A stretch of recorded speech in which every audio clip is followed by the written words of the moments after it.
What I'm going to show you in this video is how you can create an alternative retirement account outside of the stock market, outside of mutual funds, outside of real estate, and not having to worry about future unknown tax liability. Okay. So what you're able to do, and this is nothing new, okay, this is something that wealthy individuals, majority of Americans prior to the 1960s did. Okay, commercial banks do this, corporations do this, high net worth people do this. So we're able to mimic what they do. But what you can do is you can put money into a private account. These private accounts are held with mutual life insurance companies that have been around for over 150 years. Okay, so these are very, very stable, stout companies that they know how to manage money. And honestly, they know how to manage money better than anyone else, including banks. So there's just really no safer place to put money. Okay, but what you can do, and it's based off of your age, your health, your income, and your assets, is they will allow you to put a certain amount of money into these accounts every year. Typically, a starting point is taking whatever money that you're able to save every month or every year and putting that money into these accounts and letting that sit and grow, and then continually pumping money into the system every single year. A huge benefit to doing that is you are not trapping that money up. Okay. That money is liquid for you to use throughout your working years. Okay. Now, what I'm going to show you in this video specifically is how you can do that. So you can put money in, you can always be liquid with that money. And then when you're ready to retire or take passive income from that account, I can show you how much you'll be able to take. It's very, very consistent and reliable. You know what you're going to have. You don't have to worry about market dips or fluctuations. These accounts are not tied to the stock market at all, which is very appealing to conservative people. And you don't have to worry about paying taxes on the money, okay? Because the money that goes in is viewed as post-tax dollars, similar to a Roth IRA, okay? So what I'll show you is just an example on an individual. So this individual is a 45-year-old female, and she has the ability to fund $40,000 a year into this policy. Okay, so based off of that, I will show you what that would look like as far as taking money out in her retirement years. So I want to introduce you guys to my imaginary friend. Her name's Susie Smith.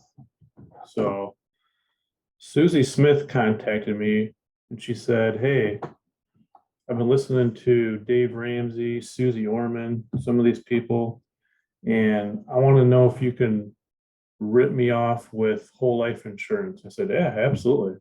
That's what I do. I sell whole life insurance and I try to rip people off. So I'm able to solve her problem. So we're going to talk through that a little bit." Okay. I also rip myself off with this stuff too. It's terrible. Such a terrible place to put money.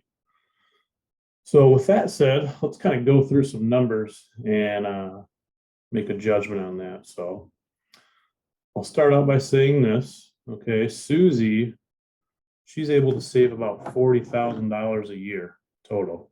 So rather than putting that money into a bank account with a commercial bank that doesn't pay her any interest on that money and actually uses her money and lends it out to other people and charges them interest, she says, "I'd rather put it with you on a whole life insurance policy." Well, not technically with me, but you get what I'm saying.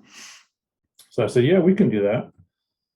So with that being said, she puts in a lump sum of $40,000 into a private contract that she owns and controls, okay, and that will pay her interest every year on that money. She's going to continually feed this account $40,000 a year every year for a total of 20 years until age 65, okay, equaling a total of $800,000 into this account. Okay, so she says, "Hey, I have savings. I want to put it somewhere. So I'd rather you rip me off with whole life insurance. So, yep, let's do it. So she puts in $40,000, one lump sum. Her access to that $40,000 is not full and complete. She only has access to almost $30,000. So most people would view that as that's not good. Why would I do that? Well, I'll show you why. But with that, she has a total of $1.33 million of death benefit in force. So if she passes, this amount would get paid income tax free to her beneficiaries. Okay, so like I said, 40 in, access to just under 30. And then she's going to continue to put 40 in every single year. So typically, the way that you can design these, we design them for high cash value. That's what we're first and foremost doing. We're building up an asset that's guaranteed to grow every single year. Okay, so one thing I'll touch on, you see right here where it says non-guaranteed, otherwise stated as close to guaranteed as you can possibly get. But the explanation on that is these companies are mutual companies. Okay, so they pay dividends every year to the policy owners. They have for over 150 years. The reason why they can't guarantee a specific dividend is because they may slightly fluctuate over the years, but they do pay, and they have paid for over 150 years dividends. So that's a whole other conversation, but pretty much guaranteed. Okay, so back to this account value. So what you're doing is you're putting in money, you're earning interest, and you're also earning dividends on that account. So what we do is we just take these dividends and we just roll them back into this account value. Okay, so typically between years 5 and 8, depending on how it's designed, you're going to have access to what you've put in and some. So in this scenario, year 6, she's put in 240,000. She has access to 245. I don't know. It's pretty bad, but we'll go with it. She wants to get ripped off, so I'm ripping her off. After year 10, she's put in 400. She has access to 471. Year 15, total of 600.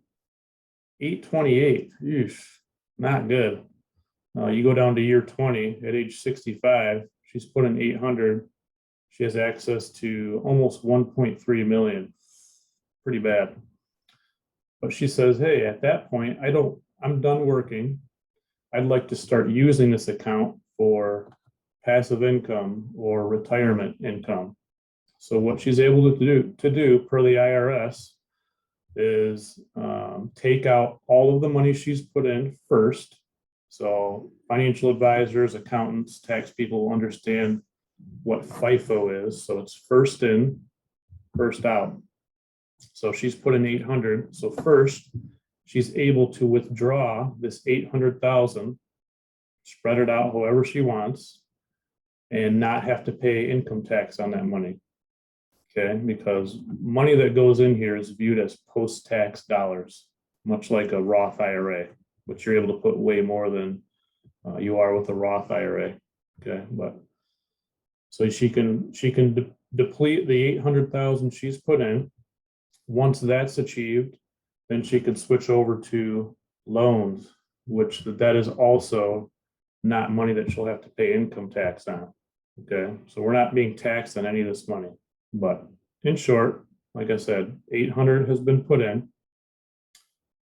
Her account value has earned interest above and beyond that to equal almost $1.29 million, and she wants to start taking money out. So one thing to note, okay, all throughout these years, this money is liquid. Okay, you can borrow against this account. Now, I always pose the question to people, if you have an account that's earning interest every year, would it be more beneficial to take money out of that account to use or borrow against that account? So you think about that for a second.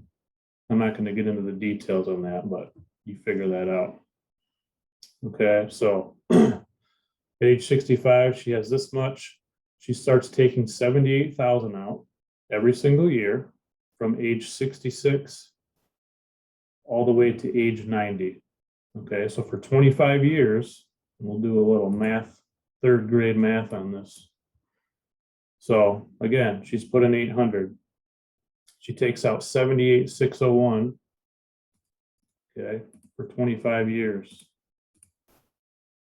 Multiply that by 25, it equates to a number of $1.96 million. So she's put in 800. She's taken out 1.96 million. Let's say she dies at age 91. She still leaves a income tax-free death benefit of 696,000. So let's add that to this. We got 844 and some change. Okay, so if we're putting 800 grand in over a 20-year time frame, being liquid with this money all throughout her working years, we're not trapping money. If you know me, I'm not a fan of trapping money.